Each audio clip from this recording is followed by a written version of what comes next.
name of the Father, and the Son, and the Holy Spirit.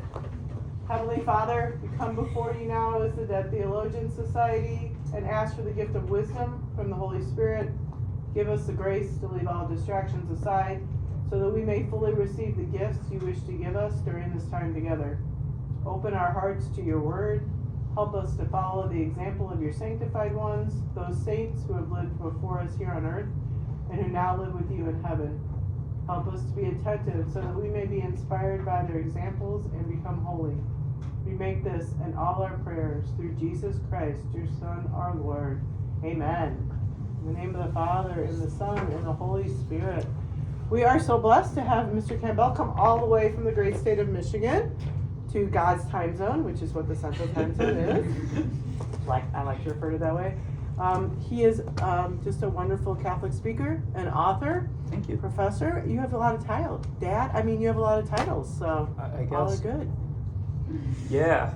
And we're happy to have you. So now, when do we do the resounding clapping? How about I'll walk up there and then I'll raise my hands. I think perfect. All right, hello everybody.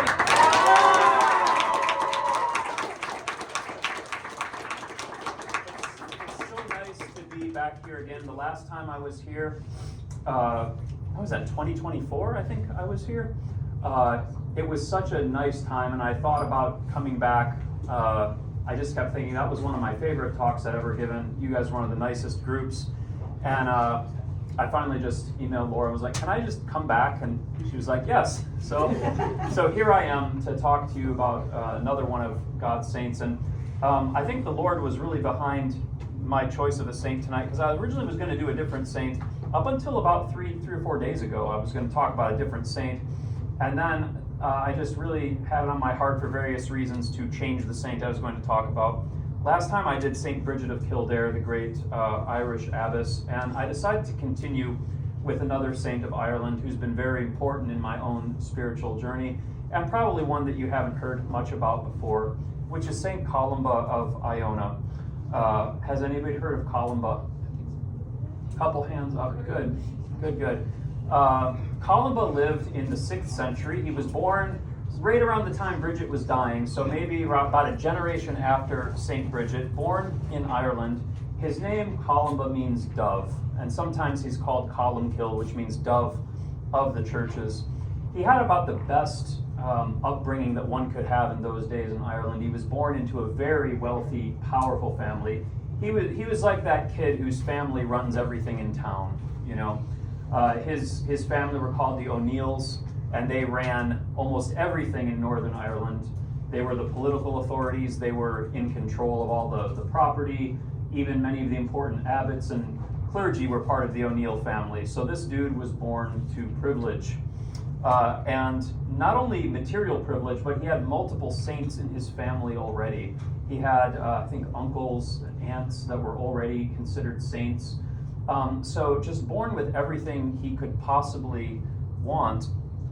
He was sent away to study, and he also was blessed with gifts with natural gifts as well. He excelled at art, he excelled at poetry, he excelled at rhetoric. Many of his poems still survive, and I'll be reading one of them later. So he had everything he needed, and very quickly discerned a monastic vocation and started traveling to and fro. Irish monasticism was interesting because they didn't take vows and stay in a specific monastery like we're familiar with today. They just went to one monastery and they learned from the people there. And then when they were picked up everything they thought they could pick up, they're like, I'm going to peace out and go to this other monastery. They just leave. And they go find another monastery and go say, I'm here to learn from you. And they just stay there for a few years and they move on. So they were kind of itinerant and they would wander around. So Columba got to learn from all sorts of saintly abbots and individuals, and eventually he was ordained a priest, where he very quickly, because he was so gifted in every respect, won a reputation for holiness and for founding monasteries and churches. Everything this guy put his hand to seemed to succeed. But of course, sometimes this is where our weakness comes in, is in our own success, right? Because the one thing that a person born like that, raised like that, is going to have is he's going to be used to getting his way, you know. Maybe maybe a bit strong-willed, right? Maybe a bit arrogant, we could say. Maybe not sensitive to the viewpoint of others, right? No matter how gifted you are, no matter what blessings God's given you, there's always going to be a corresponding weakness or something that the Lord gives you to wrestle with, right? I think we talked about this last time. We all have our own things that we wrestle with, some of them different than others, right? And it's wisdom to know what the thing is you wrestle with and what you have to watch out for. But with Columba, I think it's safe to say it was pride. He eventually founded his own, and we'll see why momentarily. He eventually founded his own abbey in Derry in Northern Ireland, and he loved it very much. And what's really cool about Irish monasticism too is they didn't all live in common. They lived in common but separate. It was like an introvert's dream. They would all live together, but they had their separate little huts, and they'd like go off to their own little cells, and they'd only come together for certain things. But otherwise, they lived in their own separate little houses. And he had his own little hut there under the oak trees in the grove that he absolutely loved, and all was well. He had a reputation for piety and for learning and art, and also very merciful. At one point, a criminal, a rebel against the king, came seeking sanctuary. This is where if someone was trying to kill you, you could hide in the church, and they weren't allowed to take you out. And this guy came and hid in the church and was like, "Sanctuary, sanctuary!" And Columba hid him in the church. Didn't care what he did, you know. It was the right of any Christian to claim the right to hide in church. Well, the king came and killed him anyway. You know, he just dragged him out and murdered him. And Columba was very angry about that. He was like, the right of sanctuary is sacred. You can't violate it. And this made Columba an enemy of the king. The king's name was Dermot, and he didn't like Columba after that episode. This will come back to bite him a little later, by the way. So at a certain point, Columba's about 40 years old. He seems like he's got his life set, you know. Think about how old you guys are. Imagine by the time you're 40, you'd be thinking your life's pretty set. But for Columba, things were just starting to begin at 40. So he's traveling around, and he goes back to see one of his old teachers, a guy named St. Finian of Movilla, who is one of the greatest illuminists in Ireland. An illuminist is one of the monks that decorates the manuscripts, writes the beautiful swirling letters and all the illustrations and all those beautiful things that we see in books like the Book of Kells or the Lindisfarne Gospels. Has anybody ever seen that movie, the Book of Kells? Columba's a character in that. Yeah, he's mentioned. I mean, he's not in the movie, but he's mentioned.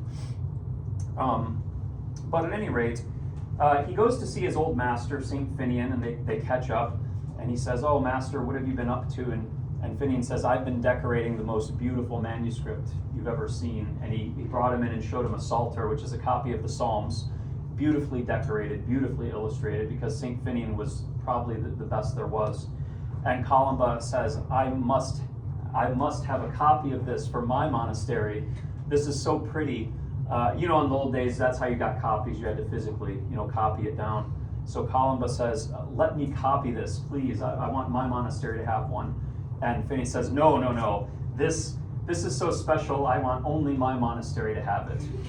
You see, if yours has it, then they might go to yours to see it, and I want them to have to come to mine. Which, it's his prerogative. He created it. It's his book. I'm an author. I understand copyright issues, So he says, "I'm sorry, Columba, you're welcome to look, but you can't copy it." Well, Columba was not happy with that answer. And so he decided that he was going to just copy it anyways. And so he started sneaking into the scriptorium at night when Finian was sleeping, and he'd hunch over by candlelight and copy the Psalter. Now, obviously, it's not the Psalms. The Psalms are public property. It's the specific illustrations and the beautiful art and stuff that he wanted to copy. Now, according to the legend, there was like a glow that would emanate off of Columba's head while he was copying this down. And Finian one night saw a glow coming through the window, and he said, "What is going on in the scriptorium?" And he went in there and he saw Columba hunched over, copying his beloved manuscript. And he was already well into the book. And Finian said, How dare you break my command in my own monastery?" and try to steal this manuscript from me. Hand over your copy. I told you you can't copy it. And Columba said, no, it's mine. And they got in an argument, and Columba ran away with the manuscript tucked under his arm. Ran back to his home turf. Finian told all the locals about it, right? I told all his kin. We're going to get the kin involved now, right? You don't mess with my kin. One of those situations, you know? So he goes and gets the kin involved, and they were irate because this manuscript was not only the pride of Finian's creation, but it was the pride of the whole community, right? And now it was like, you can't go, you can go, why would people come here to see it if they can just go to Derry to see it, right? So it kind of cheapened it. So Finian said, I'm going to bring this to the king. So he brings it to the king, to King Dermot, and he says to King Dermot, do you know this guy Columba? And Dermot says, yes, he was hiding the rebel that I was trying to murder. This guy is not a friend of the king, that's for sure. And Finian says, well, he's not a friend of me either. He copied my manuscript and ran off with it. So the king summons Columba to answer for this. And Columba comes with his manuscript, and Finian comes with his manuscript, and they lay the case before the king. And Columba says, look, I copied this. This is, it's not like I stole his manuscript. I should be able to keep it. It's just a copy, And then Finian says, no, this is mine. I told him he couldn't copy it, blah, blah, blah. They basically have history's first copyright dispute, No, man, it's my pirated copy of the software. I should be able to do what I want with it, And they asked King Dermot for his judgment. And he said, to every cow its calf, and to every manuscript its copy. Because in those days, manuscripts were made out of vellum, which was made from animal hide. So he was basically saying, Columba, you got to hand the manuscript over. You don't get to keep it. And Columba refused. He said, no, king. He said, I think you're giving a wicked judgment because you're still mad that I wouldn't let you murder that guy. So Columba did not trust the king's objectivity, and he ran away again with the manuscript. And Dermot said, my goodness, the audacity of this fool. And Finian by now was very angry, and he went back to his kin and he said, we've tried words, and now we're going to do it the Irish way. And so they went and got all his hooligan kinsmen, and they came north into the land of the O'Neills, and somebody went and told Columba, hey, Finian's on his way here, and he's not alone this time. He's got a group of locals with him, and they're armed, and they're going to get this thing back. And Columba said, is that so? Well, he's forgetting I am from the biggest, most powerful family. I'm from the O'Neills, and we don't mess around. And so Columba goes out to his kin, and he says, O'Neills, we are being attacked. The Southerners, they're coming up here. They want to steal my manuscript. And so Finian comes with his group. And on the way when he's coming up, everybody who has a gripe against the O'Neills shows up too. You guys probably don't know. I went to public high school. And in public high school, sometimes people be like, hey, there's a fight in the parking lot after school. And I wouldn't know who was fighting, but I'd show up because I just want to see someone get beat up. You know what I'm talking about? Yeah. And there's a fight in the parking lot. There's going to be like 200 kids there. So everybody sees, Finian going up, and they're like, "What's going on?" There's going to be a fight, and they all go along. And same thing with Columba's people. So they meet up in Derry, and there's a huge, thousands of people. Most of them don't even know what this is about. They exchange bitter words, and then it comes to blows. And these are all people who hate each other. These are all like people who's like their families all hate each other. Their kin, blah blah blah. Your daddy stabbed my cousin back in the day, blah blah blah. So, some real redneck stuff. There's a battle, a straight up battle. It's called the Battle of Couldrème. Also called the Battle of the Book. It was fought all day. 3,000 people were killed. Irish people go hard.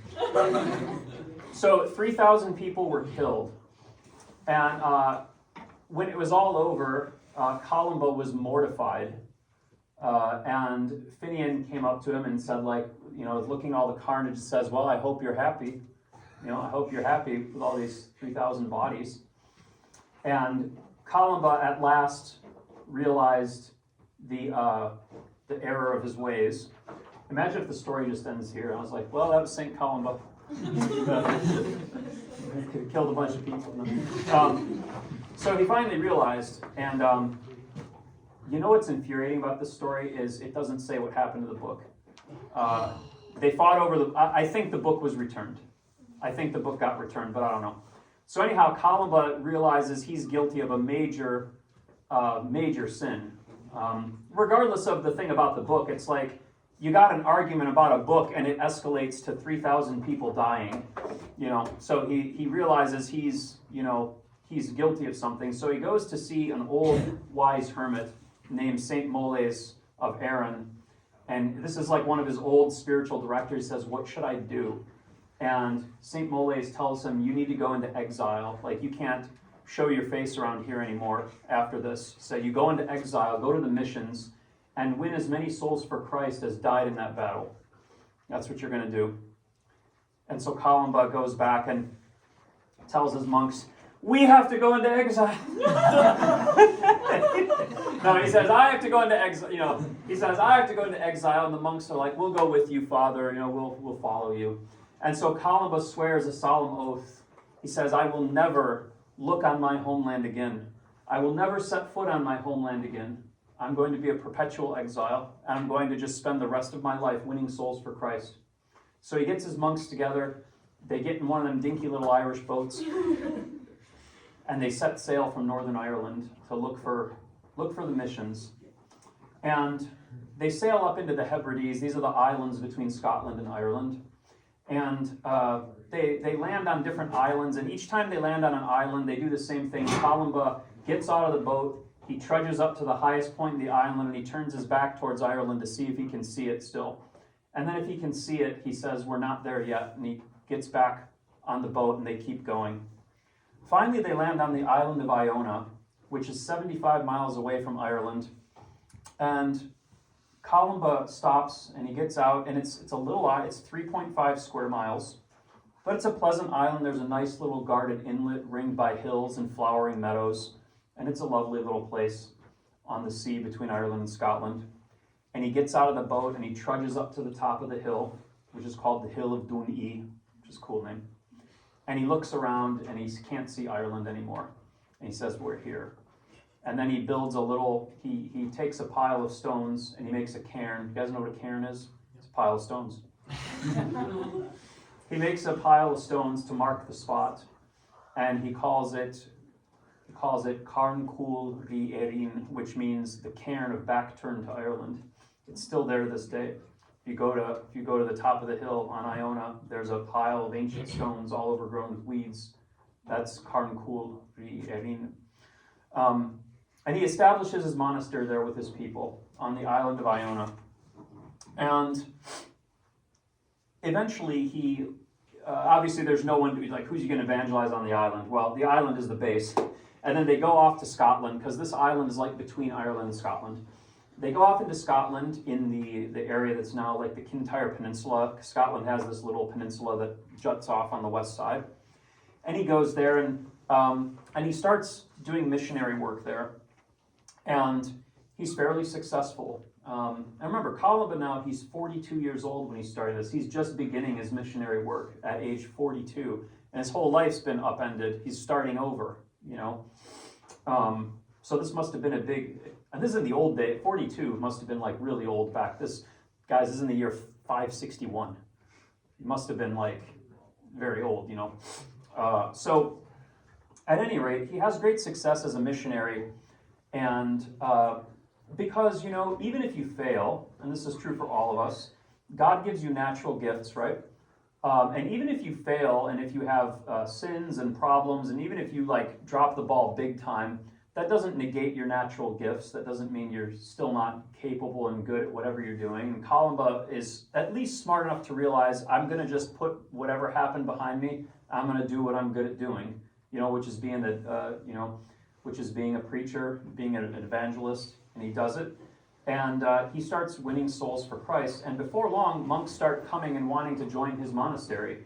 Even though this is the dude that caused all those people to die back in Ireland, as the years go by, people start forgetting about that, and they start coming to put themselves under his tutelage. And they don't have a rule back in those days. This is while Saint Benedict was still alive, by the way. Columba and Benedict were contemporaries, just in different parts of the world. Columba didn't even have a rule that they lived under. His rule was very basic. You know how, I don't know if you're familiar with the rule of Saint Benedict, where it's like, okay, we eat at this hour, we pray at this hour, we sleep at this hour. Columba's rule was different. Some monks came and asked him, what time do we eat? And he's like, you work until you're famished, and then when you're famished, you eat. And then once you're not famished, you stop eating. And then they asked him, when do we sleep? And he said, you work until you're so tired that it's time to go to sleep, and then you go to sleep, and as soon as you wake up, you get up, So in other words, it's like you attend to the body when you need to attend to it, and as soon as you're done attending to it, you get back to whatever you were doing, So it's a very practical, but still very difficult, challenging way of life. And many monks come to him to put themselves under his tutelage. He made friends with the local prince, a guy named Aidan McGabrin, who was a local chieftain. And Columba, as soon as he saw this Aidan, he just loved him, and he prophesied to him and said, you're going to be king of this whole region one day. And sure enough, in time, Aidan came to become king. And when he did, he said, Columba, I want you to ordain me to the kingship. And he came to Columba, and Columba ordained him king. And this is important because this is the first Christian ordination of a king in the British Isles ever. All the royal crownings that ever happened in England, Ireland, Scotland, this was the first one done by this shabby monk on the shores of the island there, to Aidan McGabrin. So he brings the faith into Scotland. Scotland at the time is ruled by a pagan people called the Picts, and Columba is going to spend most of his years evangelizing them. 34 years he travels around, founding churches, converting people. This is the part of Scotland my family came from, the Campbells. This area is like the Campbell area of Scotland, so that's cool. This is one reason why I like this saint, because it's from my family's region. And he was very successful, but you know what? He always missed his home, He always was sad. He missed Ireland. His exile was hard. And one day because I mentioned he was a great poet, right? He was skilled at poetry. He wrote a poem about it, and I'm going to read it because I think it's very sweet. So he wrote this poem when he was in Scotland. He says, if mine were all of Alba is Scotland, by the way. He says, if mine were all of Alba, from the center to its borders, I would rather have space for a hut in the middle of fair Derry. This is the reason why I love Derry, for its level fields, for its brightness, for the hosts of white angels from one end to the other. There's not a leaf on the ground in Derry, lovely and faultless, that hath not two virgin angels overthwart every leaf there. My Derry, my little oak grove, my dwelling, my little cell. O eternal God in heaven above, woe be to him who violates it. Whew. So, you see, you can still be sad and holy at the same time, Like, don't have to be happy all the time. Like, you can be really sad and be holy. And I think Columba was. I think he has success. He'd gone around, and everywhere he went, as he spent 34 years in Scotland, everywhere he went, people were like, here's the holy man, and he did great things, but, at the end of the day, he comes home and he misses his homeland desperately that he vowed he would never return to. So, he carried great sadness with him, right? And I think that's where the spiritual maturity comes in, because in his earlier days, he's having all the success, but you don't get the sense that it's bought with any suffering, really. And then in his latter days, he's got this maturity where he's succeeding and he's winning, but it's like a deep, a deep personal investment and sadness that he bears with him. And it bears tremendous fruit. And as he gets older, he just gets more gentler, and more, just more filled with charity. There's all these stories about him where, who knows if these are literally true or not, but the stories where like monks walk in on and he's like talking to angels and stuff, they just see him like conversing with angels and singing. He'd sing all the time, he'd just sing to himself because he was a great bard.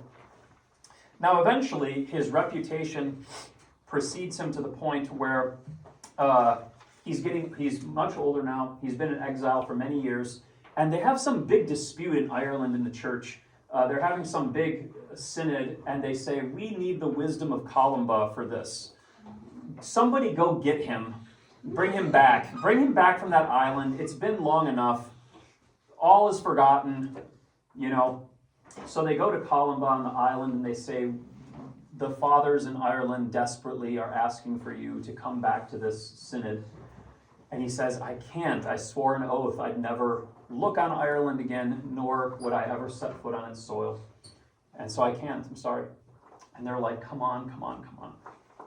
And his monks are like, Father, you've done enough penance. Go back.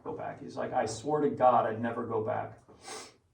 Anyhow, so they come up with a compromise. He agrees to go back, but blindfolded, so he won't see it. And then,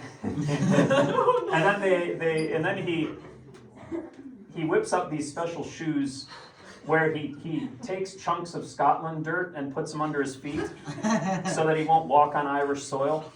So they take him back to Ireland, and he's blindfolded the entire time he's in his homeland, and he's walking on these shoes, like imagine like shoes like this high, and they've got like Scotland dirt under them, and he's blindfolded, and he's like, I technically not seeing it, I'm not walking on it. But he kept that darn blindfold on the whole time he was in his homeland, so he kept his oath, This was an interesting meeting called the Convention of Drumceat, and there was two very important things that were being debated at this council. One of them was whether the Irish in Scotland should be independent from the Irish in Ireland, because there was many Irish who were living in Scotland, and the king in Ireland was like, you should be my subjects, and they're like, no, we live in a separate country. And this was debating about whether Scotland should be considered its own separate country or not. And Columba intervened and said, the way of life there is different. We're kind of separated from what's going on in Ireland. This should really be its own independent kingdom. And so they went with what he said because of how venerable he was, and they took his opinion seriously. And so this is why Columba is considered not only apostle of Scotland, but the founder of Scotland, because he was the one that went there and said, no, this should be its own separate country. And they broke it off from Ireland and made it its own separate kingdom. But also, they were having an argument about bards. You guys know bards, like the people that sing music. So in Ireland, there's a very strong bardic tradition, and there was a group of, back in the day when it was pagan, the bards were like part of the Druid order. And they were basically like pagan priests that would memorize poetry and memorize the sagas of pagan Ireland. By Columba's time, most of them were Christian, but they were very annoying as a group of people, because there was a custom in Ireland that when the bard showed up, at your house or at your fortress, you had to entertain him and give him hospitality. You had to take him in, you had to feed him as long as he stayed. The bards travel around large groups, by the way. They travel around in troops of bards, and like a chieftain would just sit there chilling at his fortress, and I'd be like, "Oh, chieftain, the bards are here, all 50 of them," and then the bards would be like, "We're just passing through. We're going to stay for a fortnight," and then that chieftain would have to feed them that whole time, and that was considered their payment for singing their songs and stuff. And the bards had started to abuse this privilege to the point where the synod was debating, like, we're just going to abolish poetry in Ireland. Like, we're not going to allow the bards to exist because they're so obnoxious. And Columba's argument is great. He says, I know they're obnoxious, but they preserve a lot of very important history. They preserve our genealogies, our heritage, all our stories, even our pagan stuff. We're not pagan anymore, but all that's our heritage. And how about we just change the rule where we have to give them free food? and we can just keep them around. And everybody said, oh, that's a great idea. So they kept the bards and just changed the rule about giving them free food. Do I get free food here tonight? You do. That's my payment. Yeah, I come here for free, just for the food. So I am keeping this tradition alive, people. So this was actually fairly influential. And if you think about this, yeah, Scotland being broken off as its own kingdom, and then what if Columba had not come back and they had said, we're going to just abolish the bards? You guys know most of ancient Irish history was passed on by oral tradition until the High Middle Ages. If Columba wouldn't have been to that thing, we wouldn't have known nothing about any of the history of that country for hundreds and hundreds of years. Like, he kept it alive by this very common sense approach to the problem of the hungry bards. So Columba, as soon as the convention was over, he returned to his island, took off his blindfold and went back to his missionary work, where he continued on for many, many years. He would die in the year 597, and his death was approaching, and as often happens with saintly people, he had a premonition of his death. He was very healthy into old age, and he was walking with one of his disciples on the west side of the island, which if you ever go to Iona, the west side is where Columba liked to go to be by himself. It was like the flat side, and he liked to go out there in the field and be by himself. And one of his disciples followed him, and Columba was praying, and then all of a sudden his face got joyful. And the disciple said, you just got a revelation about something. What was it? And he said, I'm about to die. So what? And he said, they told me I'm going to die in 7 days. And the disciple was like, oh no, Fablo, crying. And Columba said, okay, because you love me so much, I've asked the Lord, and He's going to give me an extra 4 years for you. And He's like, this is going to be hard on me, putting up with you for 4 more years. But because of your great love. So he received this premonition that he would die in 4 years. Well, it was going to be that week, but he talked to God into 4 more years because of his disciple. Columba didn't want that. Columba was ready to check out. So 4 more years passes, and as often happens in such situations, there's a lot of murmuring around the monastery. Oh, it's been 4 years. Is he going to die this week? No, he's in great health. There's no way. He's just spry as a youngster, And Columba starts telling him, no, I'm going to die this week. I know you're hoping I forgot about it, but this is the week I'm going to die. And he's like, an angel has confirmed it to me. It's definitely happening. But he seems like in perfect health, And so they're all kind of hovering around and waiting to see what happens. They don't want to leave him alone. So he goes into his cell at night after Vespers, and he starts copying a manuscript. Which he had always kept up doing his whole life because he was a skilled copyist. He copied a manuscript, and he was copying Psalm 133. And all of a sudden, while he was copying the manuscript, he falls ill. And his disciples can see he's falling ill. And they all rush around, oh, Master, Master, Master. And then he gets up and he runs to the church, even though he's dying. He wants to die in the church. Right? So he runs to the church, outruns the monks, gets in there, and he goes to the altar, and he kneels down, and he starts praying the prayers for matins, which is the night office, right? And the monks come in, and they start praying with him, and clearly his life is leaving him. And when they can see he's about to die, they ask him to bless the monks one more time, and he's already, it's so sudden that, and I was just reading this in the life of St. Columba yesterday, his arm, they couldn't even hold it up. He was trying to turn to bless him, and he was like this, It kind of sounds like he had a stroke, honestly, something like that. Like he was just like boom, and then he was like very incapacitated. And then the disciple, the one that begged him not to die, ran up to him and literally grabbed his arm and was like made him bless the people, And then Columba croaked out a few words of it. He was trying to sing, he was trying to sing the prayers, and he was like, he couldn't even sing. And then he just kind of slumped over and died in front of the altar on June 9th of the year 597. So as they were performing the rites of his burial, they heard the sound of angels singing from above the above the church for days. And I'm sorry, I forgot to tell you this. One of Columba's last prophecies, when he said, "I'm going to die this week," a lot of people knew about this, because it had gotten around.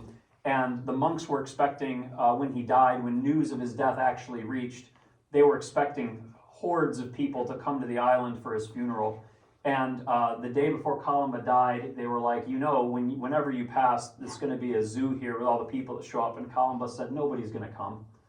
And they're like, you're the most popular, monk in the whole realm. Like, you're a living saint. Everybody's going to come. You guys ever seen when a saint dies? Like when Padre Pio dies and like 400,000 people, go to his funeral. So they're like, nobody's going to come. And he's like, nobody's going to come to my funeral. So they have his funeral. And the day that his funeral happens, this horrific storm blows up on the sea.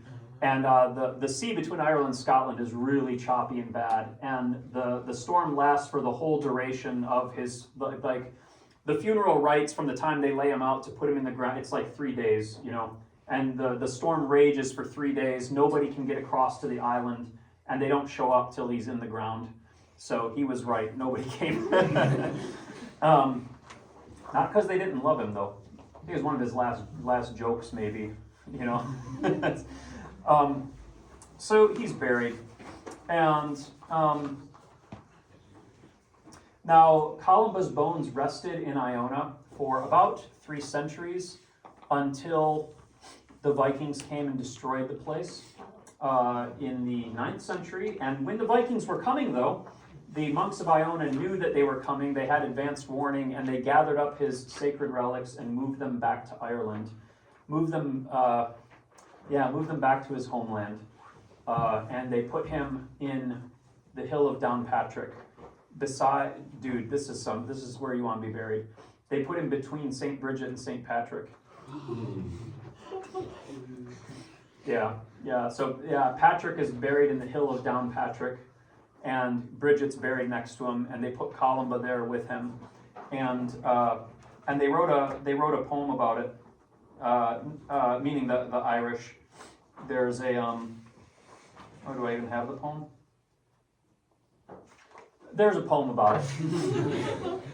A paraphrase. It says, "There lies buried in Downs Hill Bridget, Patrick, and Columkill." It's the little couplet of the 3 saints, and those 3 saints together, thaumaturga, called the Trias Thaumaturga, which means the 3 wonder workers of Ireland. So that's where he rests to this day, waiting the resurrection of the flesh on the hill of Down in Northern Ireland. But one other relic of him that exists. There's a couple pages of one of his manuscripts that is still in existence. It's called the Cathach, and it's a copy of a psalm that he wrote, and they believe that this actually came from his hand. Cathach is a funny name. It means the battler. And the reason it's called the battler, and this is nuts. This is kind of a very meta story based on Columba's history. The battler is a page that Columba wrote that the O'Donnells of Ulster would wear into battle. They have this page of the psalm, and they put it in a case, and a monk would wear it around his neck, and they would go into battle with it. It was like the sign of their clan, and they kind of treated it like the Israelites treated the Ark of the Covenant. They'd go into battle with the battler, and it's like, I can imagine Columba in heaven being like, "Did you read my story? Like, do you know my life?" But anyhow, they took Columba's, and it was in this family's possession for hundreds and hundreds of years until they lost a battle, and then some other people took it, and then it wound up in France, and then it went through this and then Napoleon took it, and all this crazy stuff happened, and eventually it found its way back to Ireland, like in the 20th century. Iona itself became a very important place in the kind of like cultural heritage of Ireland and Scotland. It's the spiritual center of Ireland and Scotland is Iona. And to this very day, kings used to be buried there. Throughout the whole medieval period, kings would be buried there from Scotland, and there was this beautiful custom where when the king died, they would put his body, they would carry him to the coast no matter where he was from. They would bring the king's corpse to the western coast of Scotland, and then there'd be a bunch of monks sitting there waiting with a funeral barge, and they'd cover the king up and put him in the barge, and then they would barge him across to Iona and bury him there on the Holy Island. And the memory of Iona lives on in these regions. I mentioned that's where my family is from. I traveled to this region when I was 18, and the head of my clan, Clan Campbell, is the Duke of Argyll, and he had a daughter, the Duchess of Argyll. Her name was Lady Iona, and that's one of the names that's passed down in the clan family is Iona because of the connections with this island. She was really cute, by the way. When I went there, I went to the castle just hoping I would meet her. I didn't, but I wanted to. I was 18, and I was like, maybe I'll wander into a duchess's castle and she'll marry me. Didn't happen. But, one can dream. But at any rate, I'm going to leave off with. There's another song. When the kings would be buried, and I just think this is beautiful. Iona became kind of a symbol, a type of paradise, right? This is an idea you often see in Catholic tradition about monasteries, is they're kind of like a type, they're supposed to be like a type or a symbol of paradise, where all the disorders of sin have been remedied, where we're living together in communion, not worrying about all the things that trouble us in the world, where we're focusing on our communion with God, right? It's kind of like a little reflection of paradise, and Iona, this whole island, came to reflect that. And I think that's that beautiful tradition where they're carrying the kings across the sea to go be buried, like they're going to heaven, but they're also going west to this island where it's going to be their final resting place. And of course, because they're Irish, the monks couldn't do this in silence. They had a song that they would sing while they ferried the king across to his final resting place. And as you listen to this, think not just about the physical island of Iona, but this is it's about our heavenly home, right? So imagine this picture. It's a sunny day, maybe a little rainbow over the Irish Sea. They're bringing the body of a dead king covered, and they're laying him in the barge, and there's a bunch of monks waiting to row him over to this hazy island on the other side of the sea. And then they would sing, "Softly glide we along, softly chant we our song, for a king who to resting is come. O beloved and best, we are faring out west to the dear Isle Iona, my home. Calmly there shalt thou lie, with thy fathers gone by, their dust mingled deep with thy own, never again to awake, till the last dawn shall break, and the trumpet of judgment is blown. Softly glide we along, softly chant we our song, for a king who to resting is come. O beloved and best, we are faring out west, to the dear Isle Iona, my home, to the dear Isle Iona, my home." Thank you.